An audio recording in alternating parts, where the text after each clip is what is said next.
Today, we will talk about the debt-to-equity (D/E) ratio formula and how to interpret it. Let's learn how to calculate and understand a company's reliance on debt.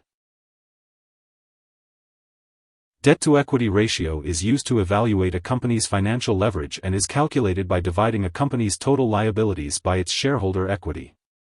It measures the degree to which a company is financing its operations with debt rather than its own resources. The debt-to-equity ratio is calculated by dividing total liabilities by total shareholders' equity. To calculate it, subtract the value of liabilities on the balance sheet from that of total assets to get the figure for shareholder equity. The resulting ratio can be distorted by retained earnings, intangible assets, and pension plan adjustments, so further research is usually needed to understand a company's reliance on debt. Business owners use software like Microsoft Excel to easily track D/E ratios. Excel provides a balance sheet template that automatically calculates financial ratios such as D/E ratio. You can also manually enter the values for total liabilities and shareholders' equity in adjacent cells, and then use a formula to obtain the D/E ratio.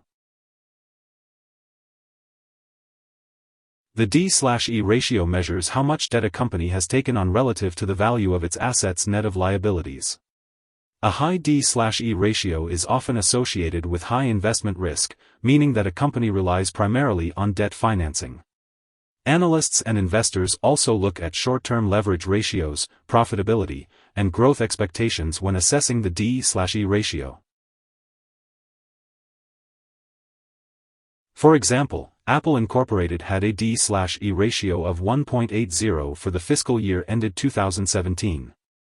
This means that Apple had $1.80 of debt for every dollar of equity. But this ratio doesn't give investors the complete picture, so it's important to compare it with other similar companies.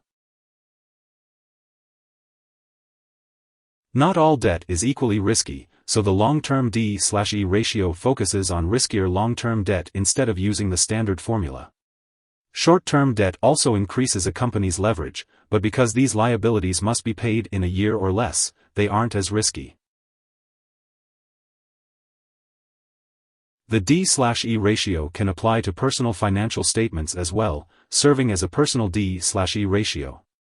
Lenders use the D/E figure to assess a loan applicant's ability to continue making loan payments in the event of a temporary loss of income.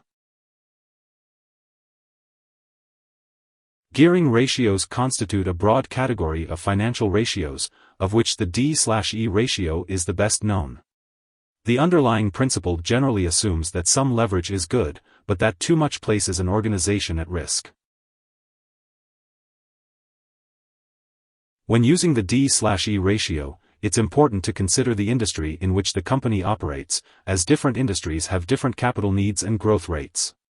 Not all debt is considered equally risky, and analysts are not always consistent about what is defined as debt. Here are 4 key takeaways. 1. Debt-to-equity (D/E) ratio compares a company's total liabilities with its shareholder equity and can be used to assess the extent of its reliance on debt. 2. D/E ratios vary by industry and are best used to compare direct competitors or to measure change in the company's reliance on debt over time. 3. Among similar companies, a higher D/E ratio suggests more risk, while a particularly low one may indicate that a business is not taking advantage of debt financing to expand. 4. Investors will often modify the D/E ratio to consider only long-term debt because it carries more risk than short-term obligations. Hope this would help. Thanks for watching.